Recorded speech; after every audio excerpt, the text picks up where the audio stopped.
Hola, bienvenidos y bienvenidas a todos. Hoy nos daremos cuenta cuál fue la historia de Lizzie y por qué estaba con aquella dragona, la señora maldiente. ¿Preparados? Vamos.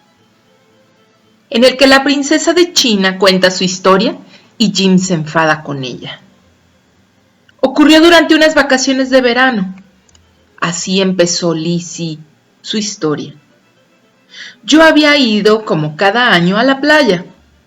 Además, mi padre, para que yo no me aburriera, permitió que fueran conmigo 7 amigas.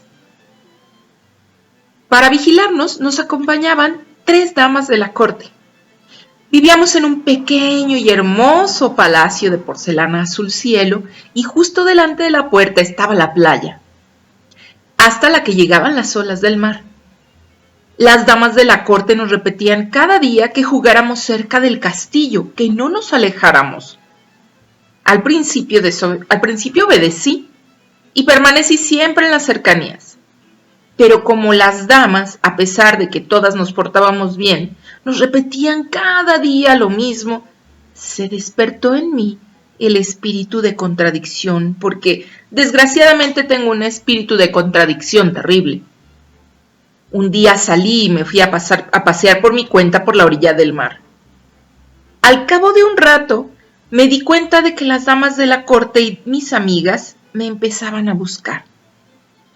En lugar de llamarlas, se me ocurrió esconderme entre unos juncos. Las damas y mis amigas llegaron muy cerca de donde yo estaba, llamándome por mi nombre y parecían asustadas y nerviosas, pero yo permanecí en mi escondite sin decir nada. Al cabo de un rato volvieron y oí que decían que había que buscar en otra dirección y que yo no podía estar muy lejos. Me reí y cuando se hubieron ido salí de mi escondite y seguí paseando por la playa y alejándome del palacio. Iba recogiendo hermosas conchas que ponía en mi delantal y al mismo tiempo cantaba en voz baja una canción que acababa de componer para pasar el rato. Decía así: oh, qué hermoso, qué bonito, por la orilla el paseíto. Soy la princesa Lizzie, no me encontrarán aquí. Pam, param, pam, pam. Eso lo compuse completamente sola, y me fue algo difícil encontrar una palabra que rimara con Lizzie. Seguí andando y cantando cuando de pronto me di cuenta de que no había tanta arena como antes y que hacía rato que caminaba al borde de unas rocas cortadas a pico sobre el mar. No estaba muy tranquila, pero no lo quise reconocer y seguí adelante. Miré hacia el mar y vi aparecer un barco de vela que se acercaba a toda velocidad, directamente hacia el lugar en el que me encontraba. Tenía unas velas rojas como la sangre y sobre la mayor había pintado con pintura negra un enorme número 13. Lizzie se estremeció y calló un momento. Ahora se hace interesante, gruñó Lucas. Y él y Jim se miraron significativamente. Sigue contando. El barco atracó en la costa justo delante de mí, continuó la princesa, que solo por el recuerdo se había vuelto pálida. Estaba tan asustada que me quedé clavada en el suelo. Además, el barco era tan grande que su costado era más alto que la pared rocosa en que yo me encontraba. Bajó un hombre enorme, tan horrible que no puedo describirlo, y se dirigió a mí.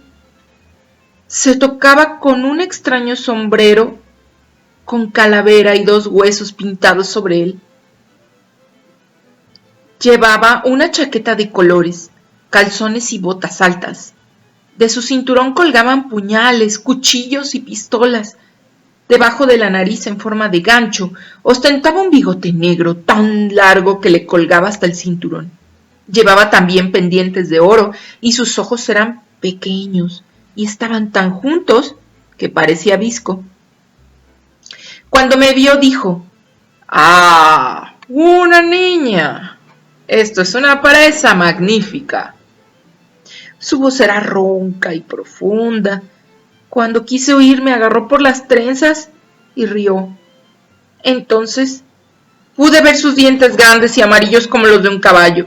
Dijo: «Noti, nos vienes de perillas», apitó. Grité e intenté resistir, pero no había a nadie que me pudiera ayudar. Aquel hombre enorme me levantó en el aire y me tiró. ¡Paf! En el barco. Mientras volaba por el aire pensé, si no me... Y quería terminar de pensar, hubiera escapado. Pero no pude porque en el mismo instante en la cubierta me cogió un hombre tan parecido en todo al anterior que en el primer momento pensé que era el mismo. Pero no era posible. Cuando me dejaron en el suelo miré a mi alrededor y vi que en el barco había muchos otros hombres, tan parecidos entre sí como un huevo a otro huevo. Por eso al principio no los pude contar porque no estaban quietos, sino que andaban de un lado para otro y yo no me podía acordar de ninguno. Los piratas me metieron a una jaula. Era una especie de pajarera enorme, colgada de un gancho en el mástil del barco. Mi valor había desaparecido por completo y yo lloraba tanto que mi delantal se empapó. Y les rogaba a los hombres que me dejaran en libertad, pero no se preocupaban de mí. El barco se hizo a la mar y muy pronto desapareció la costa. Solo se veía agua por todas partes. Así pasó el primer día. Al anochecer se acercó un muchacho y metió los mendrugos de pan seco a través de los barrotes de la jaula. También puso un pequeño cacharro con agua para beber. Pero yo no tenía hambre y no toqué el pan. Solo bebí un sorbo de agua porque estaba sedienta por el mucho sol y por todo lo que había llorado. Cuando empezó a oscurecer, los piratas encendieron unos faroles, hicieron rodar un gran barril hasta el centro de la cubierta y se sentaron alrededor de él. Cada uno de ellos tenía un gran tazón y lo llenaba en el barril. Empezaron a beber y a cantar con voz ronca canciones ordinarias. Una la recuerdo porque siempre la repetían. Debía de ser su canción favorita. Decía así: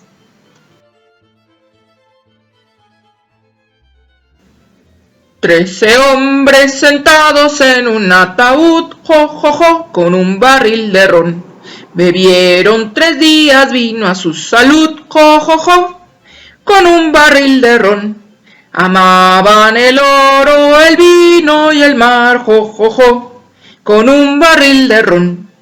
Pero al fin el demonio los fue a buscar, jo, jo, jo, con un barril de ron». Por fin conseguí contar a los hombres. Eran exactamente 13, tal como cantaban en su canción. Entonces comprendí por qué habían pintado un 13 en la vela. Jim interrumpió el relato de la princesita y dijo: «Y yo comprendo ahora por qué el remitente de mi paquete era un 13. ¿Qué remitente y qué paquete?», preguntó Lizzie. «En tu discusión con el dragón hablaste de algo de eso y yo te lo quería preguntar». «Si no tenéis nada en contra», intervino Lucas, «que Lizzie termine primero su historia. Así procedemos por orden. Después Jim contará lo que sucedió y si no, nos haremos un lío». Estuvieron todos de acuerdo y Lizzie siguió contando. Mientras los piratas bebían y cantaban, pude notar que se confundían entre sí y unas veces se llamaban con un nombre, otras con otro, pero parecía no importarles. Ninguno sabía cómo se llamaba realmente ni sabía si era uno u otro. Además les daba lo mismo porque no era una cosa demasiado importante para ellos.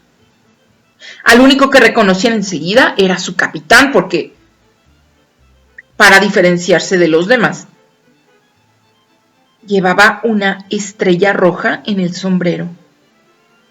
Todos lo obedecían sin rechistar. El segundo día comí algo de pan seco porque estaba hambrienta. Lo demás se desenvolvió como el día anterior.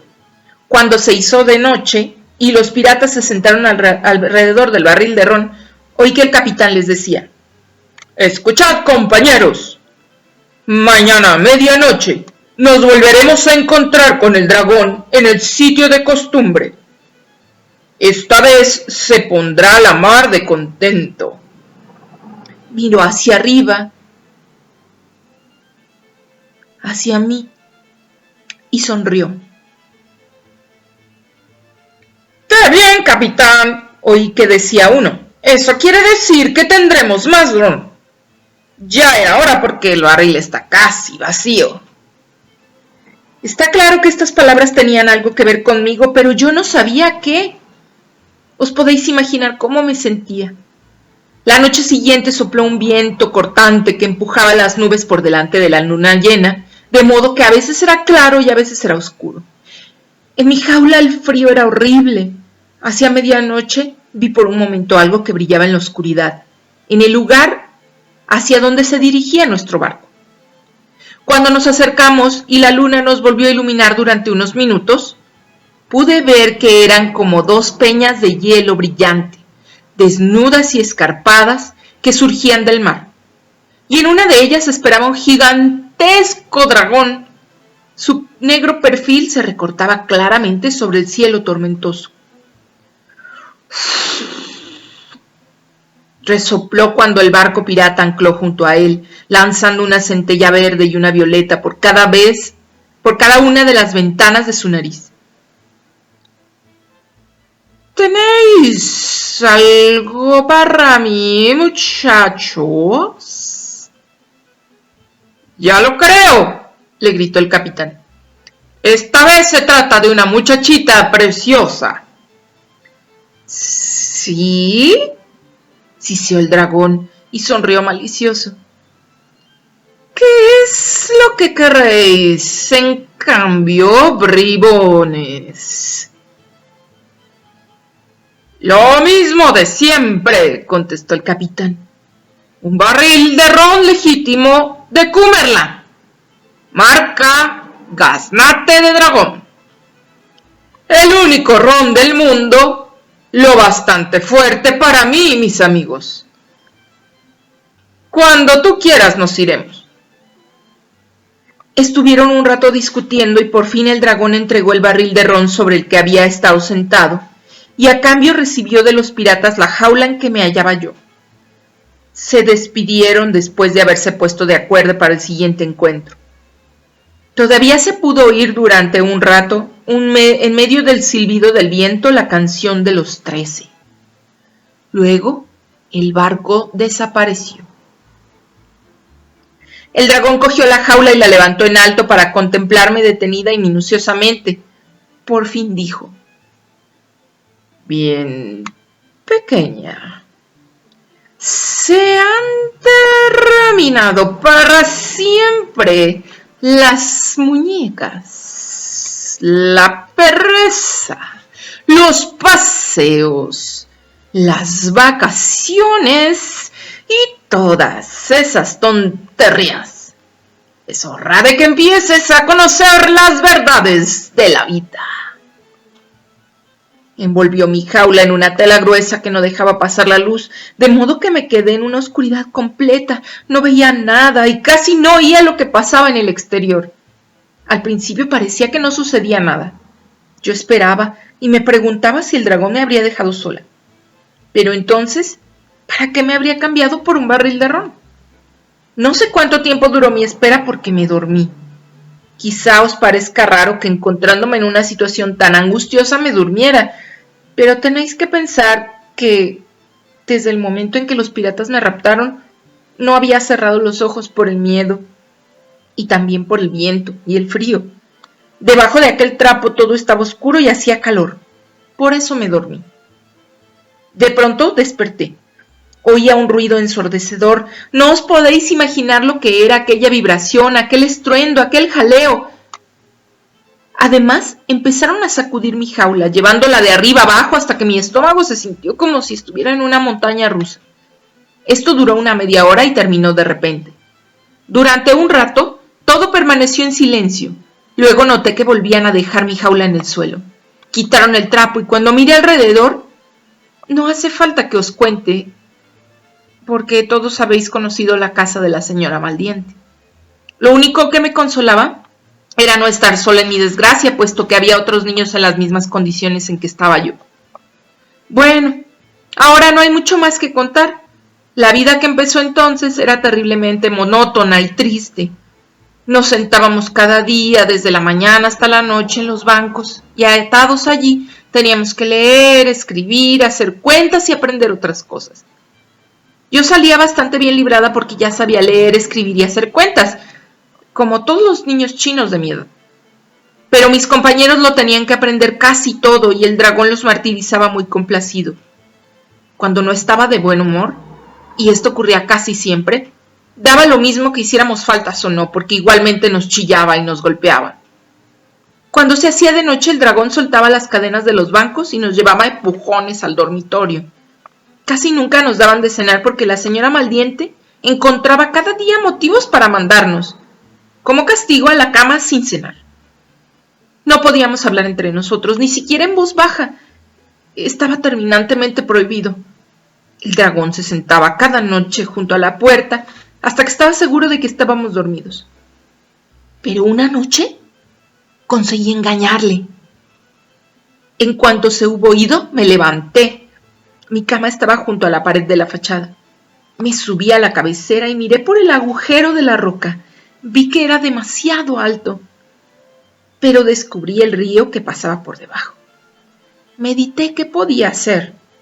Y de pronto me acordé de un pequeño biberón de muñeca que había encontrado en el bolsillo de mi delantal y que había conservado como recuerdo. En pocos momentos tuve preparado mi plan. Rápidamente y en silencio, desperté a los otros niños y les conté lo que había proyectado.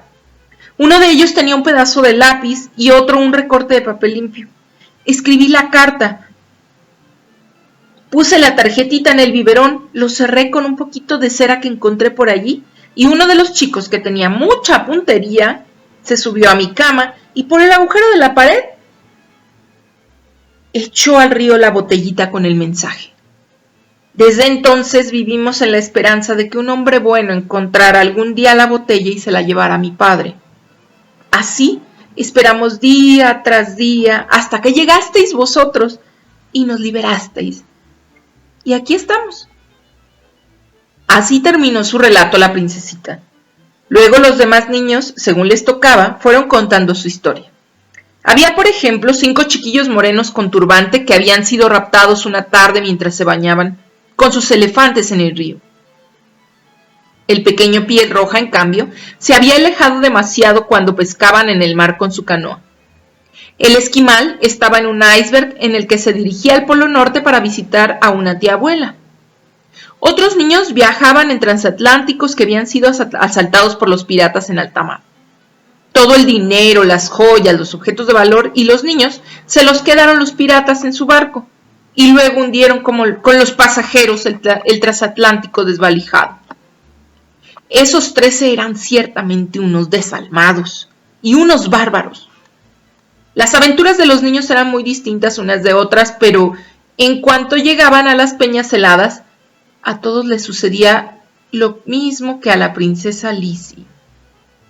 Ninguno, sin embargo, pudo decir cómo llegaron a la casa de piedra del dragón. Por último, Jim explicó ante la insistencia de los niños y sobre todo de la pequeña princesa lo que Lucas y él habían vivido antes de encontrar el camino de la ciudad de los dragones.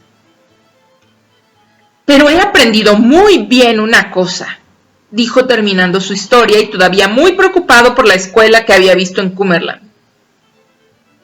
No quiero aprender de ninguna manera a leer ni a escribir. Cuentas tampoco. No me da la gana. Lizzie le miró de reojo, levantó las cejas y dijo: ¿pero es que no sabes? No, contestó Jim, y tampoco lo necesito. Pero si tienes al menos un año más que yo, exclamó Lizzie asombrada y añadió resuelta: si quieres te enseñaré cómo se hace. Jim sacudió la cabeza. Me parece que son cosas totalmente inútiles, que además de ser molestas no sirven para nada. En el tiempo perdido en aprender se dejan de hacer otras cosas más importantes. Hasta ahora me ha ido muy bien sin saber leer y escribir. En eso tiene razón, exclamó el pequeño piel roja. No, dijo la princesita con energía. Esas cosas son muy útiles. Por ejemplo, si yo no hubiese sabido escribir, no hubiera podido mandar el mensaje y nadie nos hubiera liberado. De nada te hubiera servido la botella, le contestó Jim. De no venir nosotros a salvaros. ¡Claro!, exclamó el pequeño piel roja. ¿Ah, sí?, contestó la princesita con desdén. A ti te ha ayudado Lucas el maquinista. Pero ¿qué hubiera sido de vosotros y de nosotros si Lucas hubiera sabido leer tanto como tú? Jim no supo qué contestar. Sentía que Lizzie no estaba del todo equivocada, pero se indignaba precisamente por ello. ¿Cómo se atrevía la pequeña princesa a darle esas lecciones? Hacía poco que le habían salvado la vida. El valor y la osadía eran mucho más importantes que el saber. De todos modos, él no tenía ganas de aprender y esto bastaba. Jim puso una cara tan seria que Lucas, riendo, le dio un golpe en la espalda y le dijo: Jim, muchacho, mira hacia allá. Y señalaba el horizonte, hacia el oeste, donde les llevaba la corriente. Allí estaba saliendo el sol en toda su magnificencia y las olas brillaban como oro puro. Luego los viajeros vieron algo que también brillaba y relucía como el oro. Eran los 1000 tejados de Pink. ¿Y qué te parece? Ahora estamos descubriendo el misterio. No te pierdas los siguientes capítulos, que tenemos unas lectoras invitadas que te van a encantar. Hasta la próxima.